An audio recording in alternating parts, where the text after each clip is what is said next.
Hello. If the mountains are blue, you know what to do. And that's Crush, a Coors Light. We are here because we are supporting Madison for Kids and their support of Miracle League of Wisconsin. We talked with Chucky Epburn a minute ago. Now we're talking with Chucky's longtime teammate, Tyler WAHL, taking time to join us. Tyler, thank you so much. Yeah, thanks for having me on the show. So I'll ask you this. Did you golf today, or did you just hang out like Chucky? Yeah, I made it out golfing. It was me, Carter Gilmore, and Max Klesman all found our way out on the links. And How'd you guys do? Well, Max is a great golfer, so he won, I'm pretty sure. His group won. I asked Gilly. He didn't really want to talk about it a whole lot. And I think I'm somewhere in between that. So I did talk with Jeff Beckham from J&K Security. They golf with Max, and he told me that they were crushing out there. Jeffrey told us that as well. So we can confirm that story. That's not just a teammate being helpful today. So I did ask Chucky, you are rocking some are these dunks right now that you're wearing? I got some dunks on, some suede dunks. Okay, and Matt Hamilton, show off your dunks here as well. We got the LeBron James Fruity Pebble dunks. So Matt Hamilton is a curler. We asked Chucky this question as well, so we'll just ask it of you. Do you know what curling is? You're from Minnesota, so you might know. Right, on the ice. And we got a curling club in Lakeville, but I've never been. Okay, well, Matt can definitely take you out. I'm already taking Chucky, so you're in. I'm in. Yeah, we'll take the team out. It'll So be a bonding experience. Matt can kind of give you some tips here, but obviously famous for the mustache. And why don't you go ahead and describe your dunks to our friend Tyler here as well, as you can show off your. He's a big shoe guy, so I like to make him feel comfortable. He's a big dunk guy, and Chucky kind of just dunked on him because he said I don't like dunks. Which is crazy because this whole show it's been Jim and our producer dunking on me for being a bad teammate and co-worker basically. Yeah. So I want to ask all of a him. sudden they were like, let's bring some basketball. We're going to ask people him over. how Great. Greg So I Gard get would react to dunked how on you by did today. everybody. But go ahead. Yeah, I had some fun sneakers called the What the P-Rod dunks by Paul Rodriguez, and they had taken like parts of all of his sneakers he had created before and then jammed them all into like one pair of shoes, so they're super mismatched and got a lot of hype behind them. There's a lot of heat at the Olympics. A lot of people saying like those are really cool shoes. It's crazy that he's curling in them. Then he had a lot of people like, I can't believe he's creasing those. Those should be on like his wall in his closet, not like he shouldn't be wearing them. So there's some pretty fun different back and forth on what I should have been doing with those shoes and what I shouldn't have been doing.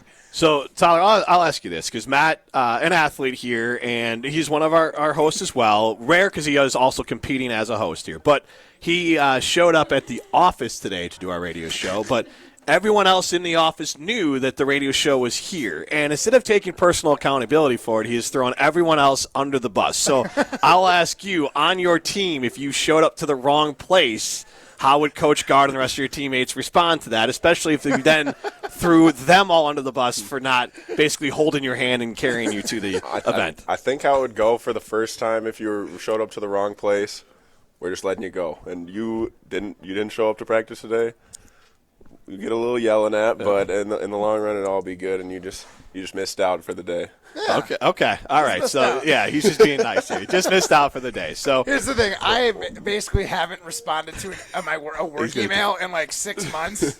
So this is somehow his defense. No. And this is, and again, I'm doing it tongue-in-cheek. This is my defense, is that if you've been ghosted for 6 months, what are you still sending that person emails for? They haven't sent one back. Do you really believe that they're seeing these? So, and they're like, we sent you an email. I'm like, to the email that I've told you multiple times, I don't check anymore, and I'm just not doing it. I just expected him to tell me verbally now. Don't just tell me when we're doing an event. Don't actually email me. The email doesn't get checked because he's worried about the shoes that he's Exactly. Jim Rutledge, Matt Hamilton talking to Tyler WAHL. Tell us about your decision to come back. You had a lot of options. I mean, yeah, there's a whole bunch of different things that were playing through it. Based on how the year went, I was just going to take a couple weeks off after the season ended. And then make a decision, and so no darkness retreat. Was thinking about it, but no, didn't have the opportunity to go. From Minnesota, you take those Rodgers anyways, retreat. right? Yeah. But there's a whole lot of things. Did I want to transfer? Did I want to come back? Did I want to go professional? And so basically, what it came down to is, I feel like we have a good group of guys coming back. We basically have everyone coming back. We were kind of a young team last year, and we got a lot of experience. But just the group of guys and the coaches that we have, the relationship that I have with them, and I think we have a lot of things that we can get done with this group. How much consideration was given? Those are all three big things there. I mean, so how much did it weigh on you? Was it a 100% easy decision, or was it like, this could be? You don't have to go to the transfer to the to coming back, but transfer pro or come back. I mean, was it kind of 50-50 of being Madison or not, or did it just quickly move to I need to get to stay in Madison? How it was is my mind was always going back and forth throughout the season, and so I didn't really pay that much attention because you win a couple games, you're going to come back. You lose a couple games, you don't want to be there. And so I think it really took me taking a deep breath and taking all the stress of the basketball season and taking that off my shoulders, and just really having a healthy conversation with my family, my friends, and then just having good conversations with myself and weighing all the options. Could it give you kind of a mental advantage over last season, at least coming back this year, being like, look, this is it. I'm in it. I got nothing else to think about except going out here and just kicking ass in the basketball court. I mean, yeah, now it's just carefree. Now we got all the good guys that we want in the locker room, and just go out there and win some games. There's some exciting players. Chuck was talking about it coming in as well. Gus Bus is one. He's got a fun nickname and an interesting style of play. Story is another one. So are you excited to kind of work their skill sets into the team and see how it all gels together and kind of lift you guys up? Yeah, I'm really excited. I mean, I haven't seen any of them play in real life other than Nolan Winter, who's actually from my high school. Okay. So this will be the first time I get to play with him. So I think that'll be cool. But, yeah, I mean, I've heard great things about all those guys. Both on and off the court, so I'm really excited to get them on campus, get to build a relationship with them, and work towards something. So, go ahead. I was just curious, what about this upcoming season has you the most excited? You said you had a lot of people coming back, and kind of elaborate. What about having your teammates coming back is getting you excited? Right. I feel like last year we didn't meet up to the expectations that we wanted as a whole, as a group, and I think just having an off season where you go and you kind of grind with that kind of in the back of your mind, I don't want to go through this again. That's something that you can't really replicate, and I think that's the top thing on my list. Right on. So Giannis made some news after the Bucks were bounced way too early in the playoffs there, and he was asked a fair question, and he gave a fair answer. Basically, do you view this season as a failure? And he basically framed it as that it's never a failure until I'm done. That if this season leads, this disappointment leads us to a title in the future, then I can't call this a failure because it was a step along the way. And now it's obviously all to be determined, but what did you think about that? And have you tried to maybe apply some of that last season didn't go the way you wanted it to, but you can use that as a stepping stone to make this season the way you want it to go? I mean, yeah. I mean, I've listened to that interview that he had, and he gives a great answer, and it's a great perspective. And I feel like that's how it all has to be, where if you lose a few games, you can dwell on it. You can let it eat you up at night. But it's all about perspective. If you're going to take it as a learning experience and look at all those individual games where, maybe one basket didn't go in, but this, and this was good, you can kind of take those and build from there. You kind of talked a lot of thinking. You've talked about it a ton here. So how much is basketball? There's that physical skill set to it, but we're all here golfing, and that's the thinking man's game as well, and you get in your own head. How hard is it, and how much do you focus or the team focus on making sure that you're in the right mindset? There's a lot of talk about mental health in the NBA and college and all that, and you obviously guys played through the pandemic. There's so much going on in your college career here. How much have you been able to kind of make sure that your mindset is, and how much effort do you have to put in there to be in the right spot for these games? I mean, yeah, as I've gotten older, I've definitely seen the mental side of the game where you have to kind of pick it up, where you, in practice, you got to be locked in, paying attention to what coach is saying, and also on the outside, mentally preparing. And I feel like when you're exercising your mental on the outside the game, it just comes naturally. And when the game comes, you don't want to be thinking, and you just want to be acting. So as I've gotten older, I feel like growing on that mental side of the game has really helped me out, and hopefully it continues to grow. My question is, as someone who plays a sport that you can never be perfect, just like basketball, right? What and when I go out and play, I find things that I might not be doing at the level I want or would expect to be at. What things would you say you want to improve at this off season that stuck out for you last year? Yeah, I mean, I would say be consistent, because there's some games where, especially this last season, where I was playing through an injury, and if we had a couple close games back to back, that obviously affected me a little bit. So being able to take that and kind of just push it aside and battle through it is something. Mm-hmm. Yeah. Talking with Tyler Wall, the Wisconsin Badger basketball program here. So we'll have some fun with you now as we'll do some kind of rapid fire sort of stuff here. Matt, this is your favorite part, so yes. What do you want to fire off? I want to know what your favorite food spot is in Madison. My favorite food spot in Madison. It's one not many people know. We get some of the basketball guys come along, but it's not a place anyone really knows. It's called Natty's Fast Food. Okay. And they got fried chicken. They got a little bit of everything. They got fried chicken, fried catfish. They got burgers, tacos.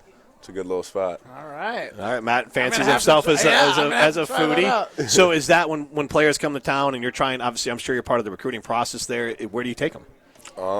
Shoot, that's a great question. For food, it's been a while because I usually hand them down to the younger guys to get to know them because they're going to be teammates when they come in. So I haven't been around too long, but we'll take them, like as a group dinner, we'll go to like Tornado Room or Johnny Delmonico's, take them to a nice spot. Nice. And then after that, wherever they really want to go on State Street if they get hungry. Nice. This guy used to do a little cooking at Tornado. Yeah. About 4 years at Tornado. Yes, Oh, yeah. That's the spot. It is definitely the spot to go in Madison, in my opinion. With who's the funniest guy on the team? Funny. There's a lot of funny guys, and they're all funny in their own ways. I would say Max is up there. Kamari's definitely up there. Connor, Ross, like we got some funny guys, but they're all different in their own little way. Who's got the best taste in music? Ooh, best taste in music. I'll give it to Chucky. He's got some right. good tunes. All right. And worst taste in music?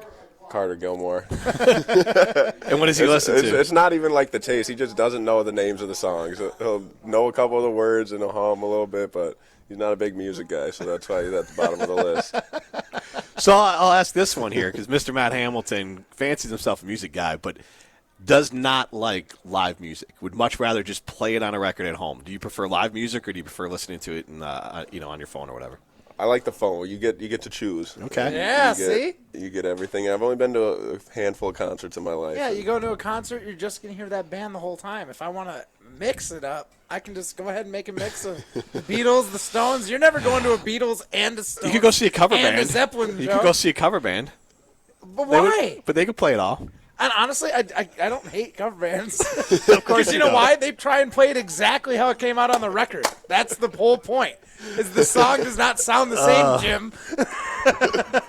Goodness. So with the, Chucky talked about the coaching staff and how important it was, like why he wanted to come back, this family atmosphere, and one of the recruits coming in, and I don't know your ability to talk about him, so I'll just kind of say in general, he said, I would follow Coach Guard to play anywhere, and he started recruiting me immediately, and that family atmosphere that the team has created, but also the coaching staff has created, has meant so much to so many players. Just talk about what Coach Guard and Krabnoff and the whole team kind of creates, because you guys have been through a lot together. Right. I feel like what's really special about this place and this coaching staff is that they recruit you as much as you recruit them. And so you're getting along, you're getting to know each other, but the ultimate bottom line thing is that you want to be a Badger. And so you're talking to them. It's kind of a exclusive. Not many people get recruited by the Badgers, and if especially you get that offer, like that's a big deal. And so when you get that, it's kind of like not necessarily a known thing, but it's definitely a respect that you have for just the city and the program that we have, and the coaching staff along with it. So last one, this one's kind of goofy, but we don't get a chance to see you guys dunk a lot in basketball games. So who is the best dunker on the Badger basketball team? That's a great Best question. dunker. Say me. Yeah, Say you are. I mean, I think it has to be me.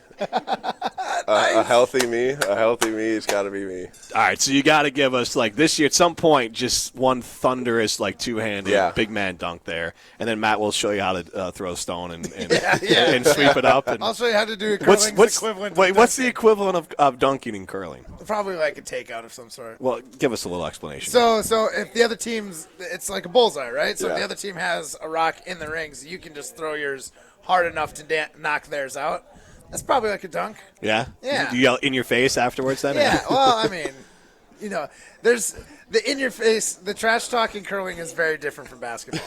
We like kill them with kindness, If somebody has like a half shot, say somebody at the free throw line goes 1 for 2, and you're like, good free throws.